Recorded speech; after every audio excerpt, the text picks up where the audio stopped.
Time to check in once again with Quincy City Council President Ian Kane to get an update of the December 8th council meeting. Hi, Ian. Hey Joe, good morning. How are you? Good, thanks for checking in. Appreciate it. It was a pretty lengthy meeting last night. Yeah, it was. I mean, there were a number of items on the agenda. We started off at around 7. I mean, there was an ordinance committee meeting at 6:35, and Councilor Liang gave an update on the resolve that she had put forward asking for National Grid and Riley Brothers to come and give a testimony of what took place, the accident that occurred over on Southern Artery and Broad Street.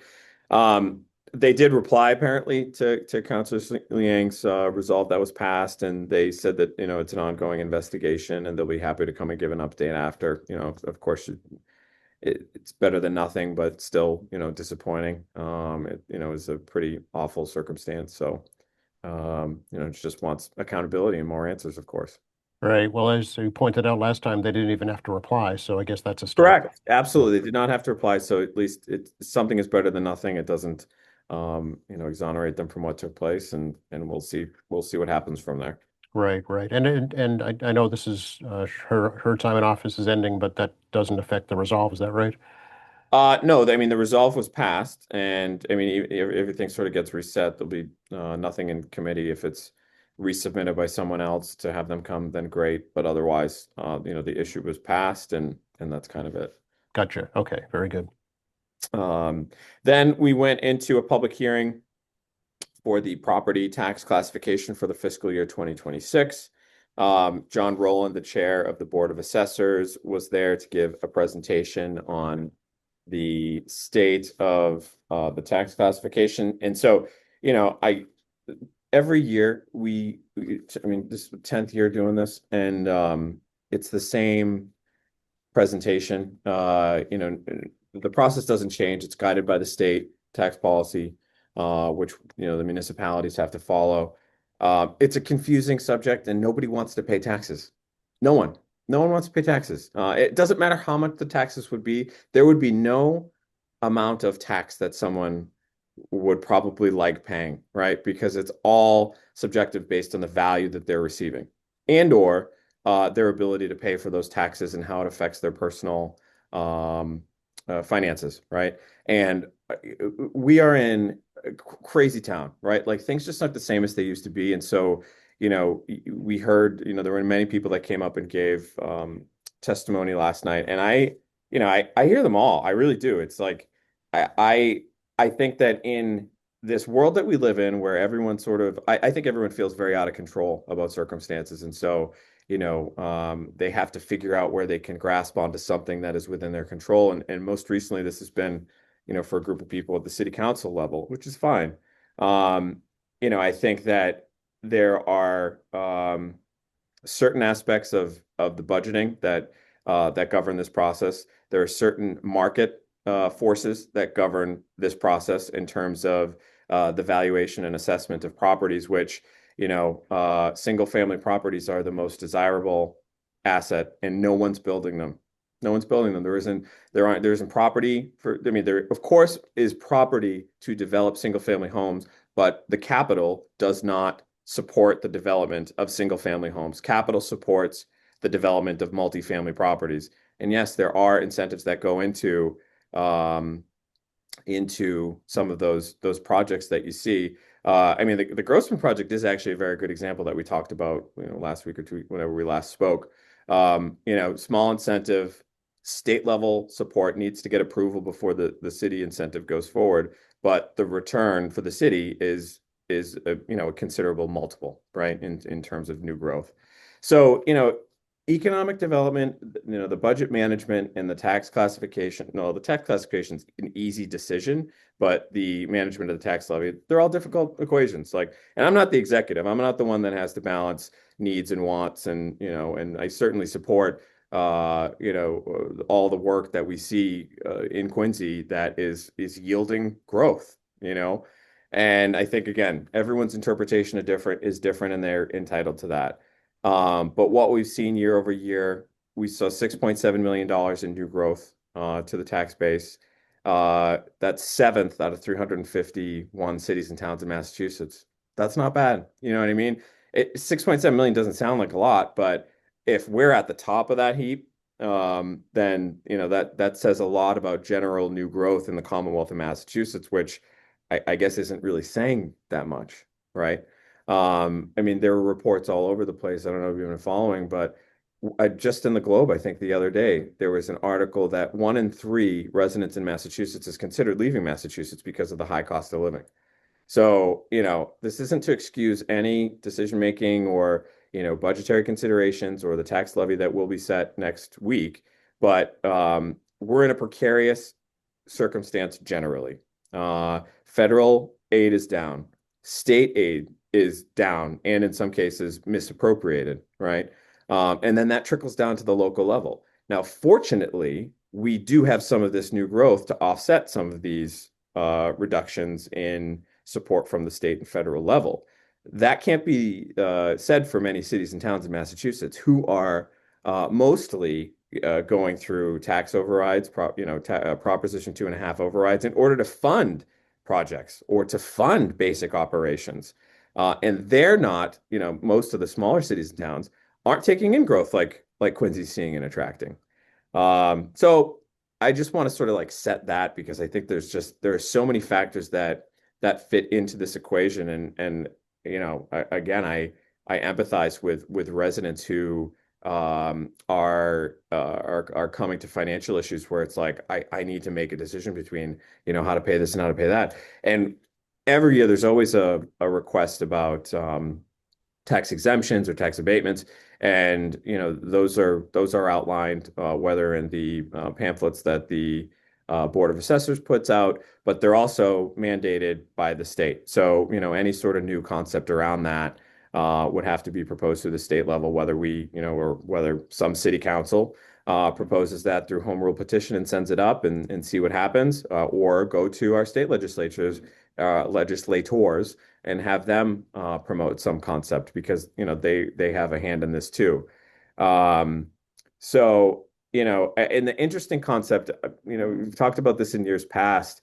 Particular groups look for particular treatment. So, veterans get a benefit, seniors get a benefit. I think, there are folks that are on fixed incomes, and I think it's almost an unfortunate thing because at some point in time, somebody was advised that they could live at a certain level, right? Somebody told them that they could live at a certain level, or they decided themselves that they could live at a certain level and make continual fixed payments, but it didn't match with the realities of the cost of living and inflation, and that is a really unfortunate circumstance that I personally don't have a solution to, but it's something that has to fit into a balanced equation, obviously going forward, because it's you have to make living palatable for people, and I mean the city can only do so much, right?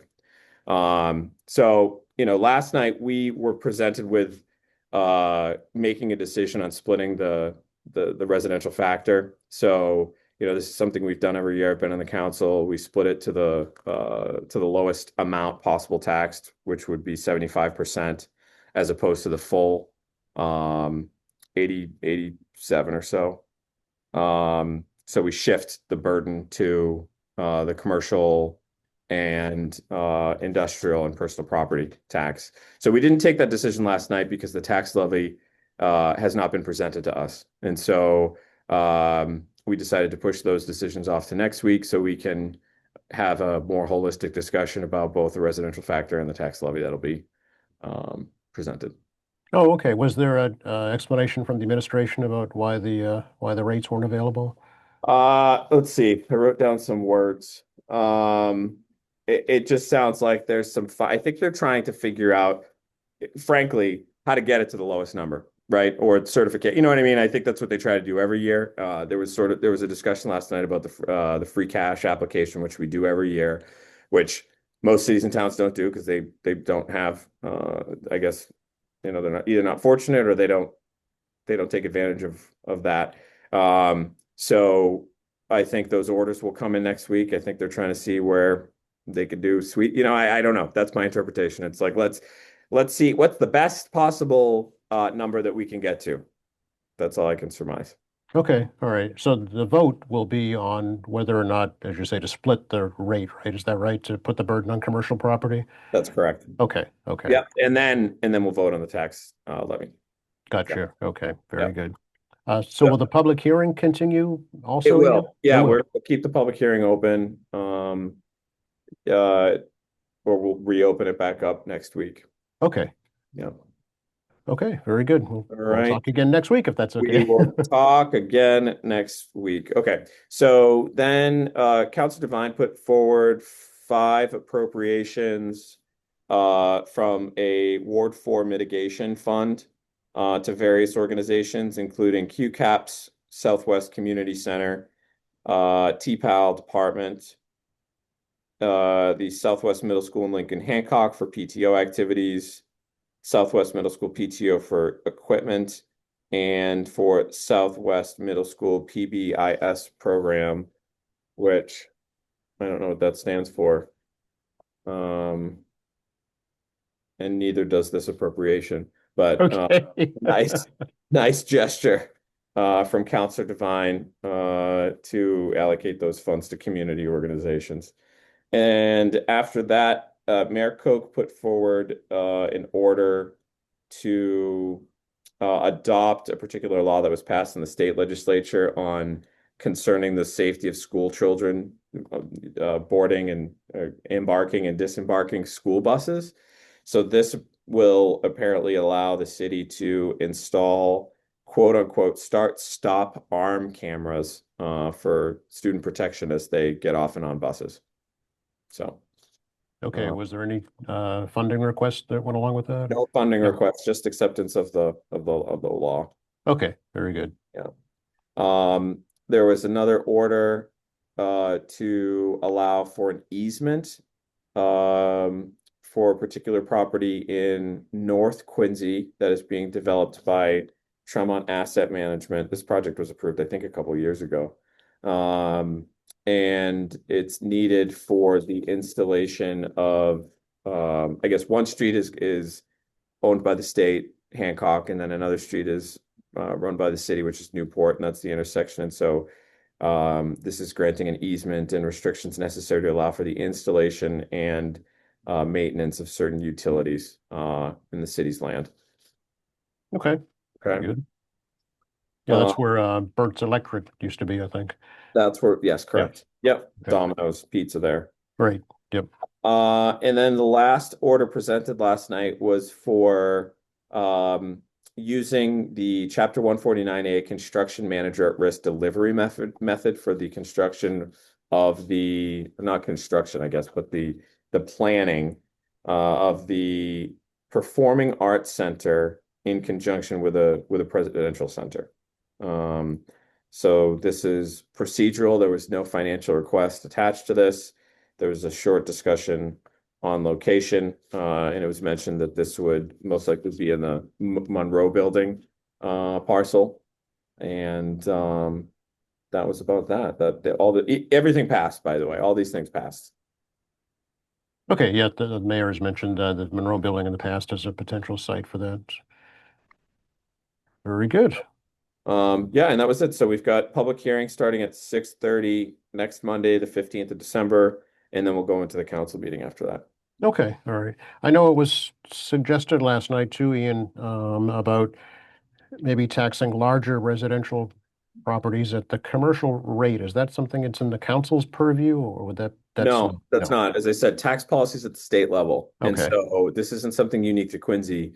And this is something that's come up again, it comes up every year. I think years ago, one of my former colleagues had proposed a certain threshold for multifamily properties, maybe yes. like 3 or 4 units.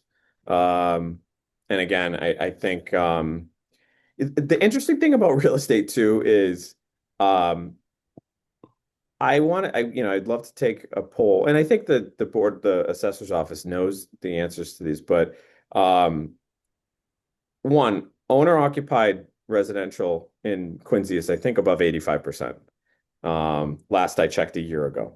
So it's not like a huge, between the multifamily properties, or at least that would be owner occupied. Second, everyone, if they could, wants to be in real estate. And I think a lot of the shortages that you see in the single family home market is because they've been gobbled up by individuals or families and or businesses that use them as income properties, right? Which takes them off of the market for a family and then continues to limit demand or supply rather for the demand that's out there. Right. Um, so in some of these buildings, I mean, I don't know why uh these multifamily properties are considered residential. Maybe it's because they're ultimately domiciled as a corporation in some jurisdiction, and so there's different taxes that are applied. Certainly, um, it depends on what state, I bet most of these are domiciled in Delaware or something Hmm. like that, and that tax money wouldn't come back to Massachusetts. But I'm just guessing it has to do probably with some sort of multiple level of taxation or sort of business consideration there. That's just my guess. I don't like in theory it makes sense, but I don't know why it isn't done in practice. Like it sounds Right. very logical. Let's tax these things as commercial properties. But I maybe there's a big residential development lobby out there protecting that. I have no idea. Okay. But yeah, that's that. May be a question for the state delegation. I think that's a great place to direct it. I will do that. Yeah, that's good. You got access to those guys. I do indeed. So So does yeah, everybody, as a matter of fact. that that's true. That's true. I Okay. mean Joe, some of these I wrote down when people were talking last night, like um it just cities and towns are not the places like Newton and Medford are reducing their trash pickup. You know what I mean? Like things aren't good. This is a trickle. And I still I some difficult decisions I'm sure will need to be made, but when you start seeing things like that happen, that's a very dramatic change in quality of life. Well, I mean, I've worked in Quincy 40 years, and it did happen here too. During the 80s, there was a talk of closing fire stations and police layoffs, teacher layoffs. So So yeah, it's it has cyclical. happened here. Yeah, it's cyclical. Yeah, Yeah. Well, I mean, schools have closed, right? Schools have closed. Schools have been all that depends on population. It's actually really interesting when you go to, I don't know if that exhibit is still on the first floor of the Old Town Hall, but you look at the population of Quincy in 1925, and I think it was like 60 some odd thousand. that's It's, I mean, right. it's a huge population. Because I mean, we're only at 100 today, so I think, obviously there's dips and turns, but and a large part of it was the economic base that was driven by industry that was here. That's right. Yeah, it's city has So, switched from more white collar from blue collar for sure. Yeah. yeah. Yeah. Ward 3, anything, Ian? Nope, we're wrapping up, man. This is we got one more meeting and that's that. All right. Well, we will check in on the 16th if that's okay. Of course.